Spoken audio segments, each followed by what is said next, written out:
कारण त्यांना हा न्याय द्यायचाच नाही आहे शेवटच्या माणसापर्यंत. हे छत्रपती शिवाजी महाराजांच्या बाबतीमध्ये आपण म्हणतो, म्हणजे 1917 साली शाहू महाराजांनी पुण्यामध्ये पहिली बैठक घेतली की पुण्यात छत्रपती शिवाजी महाराजांचा पुतळा बसवावा. लगेच पुण्यातल्या भटा भिक्षुकांनी त्या बैठकीवरती दगडफेक केली.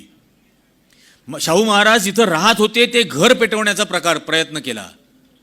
आणि पुण्यामध्ये शिवाजीचा पुतळा बसवणं हा ब्राह्मणांचा अपमान आहे असा ठराव केला. कसा काय अपमान आहे भाऊ?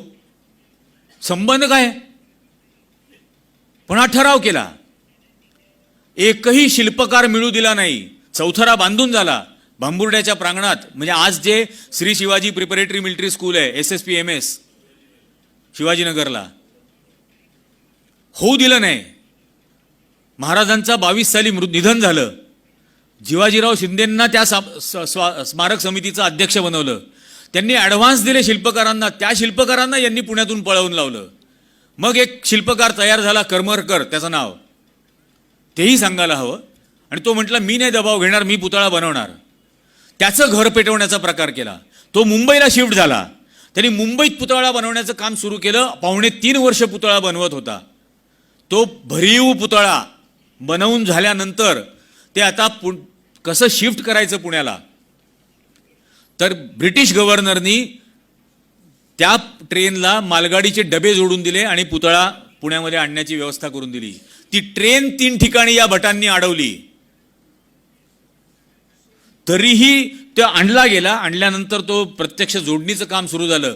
ते जोडणीचं काम करणाऱ्या लोहारांना त्रास दिला. हे सगळं होऊन 1928ला ज्यावेळेला तो पुतळा फायनली बसला, त्याचं उद्घाटन झालं.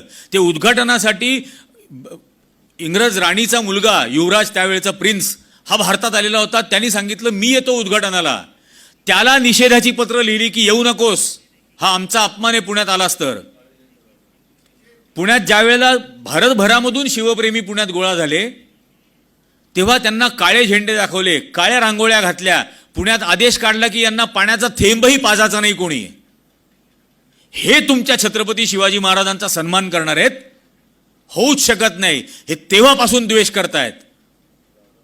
त्यांचा शपथ द्यायला तयार, त्यांचा राज्याभिषेक करायला तयार नव्हते आपल्या त्र्यंबकेश्वरचे भट भिक्षुक,